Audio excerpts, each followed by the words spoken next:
the election, Obama didn't win it. Okay, unfortunately, and unfortunately, the last 8 years under George Bush was not helpful to the conservative cause. He came into office promising to get rid of crime and corruption and fraud, and he didn't. He came into office talking about eliminating the Department of Education, scaling down the government, and he didn't. He came into office talking about and promising to reduce the size of our budgets, and he didn't. And it was very difficult for Republicans to run on that kind of record. And constantly, the liberals pointed at us as the problem. Just the other night in the speech to the Congress, Obama mentioned that he inherited this debt, this recession. And they're always willing to point at the failures of the Bush administration. Now, granted, he did a lot of good things. And he stood up when somebody had to stand up on 9/11 8 years ago. And you can commend him for that. Now, we lost that election. It wasn't that people were enamored with Obama. He was a fresh face, and he was promising change. You know, it's like I remember Richard Nixon when he was running for election, and Vietnam was raging out of control, and I remember Richard Nixon said, "I've got a plan." He never told anybody what the plan was, but neither did Obama. I want to change. You know, Americans are kind of fickle. We didn't establish anything to run on. People were tired of that, of the 8 years in the Bush administration, and here comes a bright young kid with change. And I think that's why we have an opportunity in 2010, because they're going to wake up and they're going to see the price tag. And I will almost mark my words, with all this money out there, we're going to have runaway, not only inflation, but I suspect stagflation. Because when inflation starts coming about, the first thing they do is raise interest rates. That slows down investment, and that slows down business. So all of a sudden we got inflation with business slowing down, just like we did under Carter back in the late 70s. And I think we're going to roll into that again. And that's a great opportunity for libertarians to step up and say, we've got a better way. We've got a better way of doing it. Yes, sir. Yeah, they're saying that the Tea Party is the new conservative voice instead of the GOP. Do you believe that?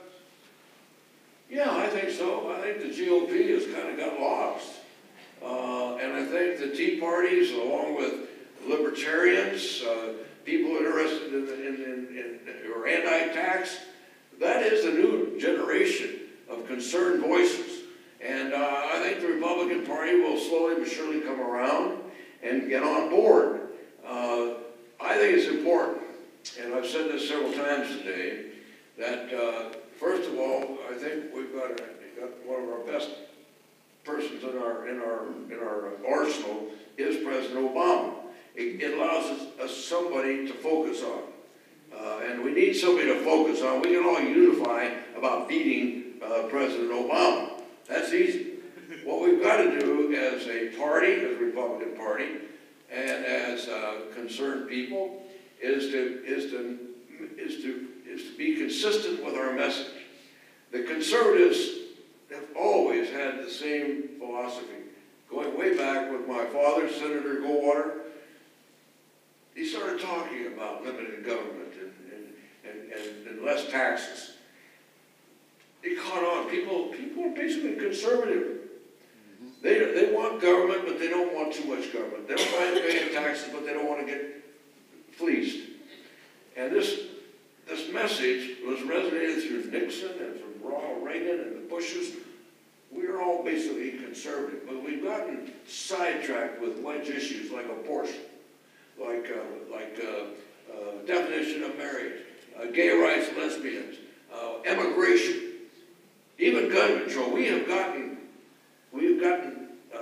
diverted. Our attention has been diverted, and we've split our party. And those issues are all very important issues. But, you know, what I believe, it may be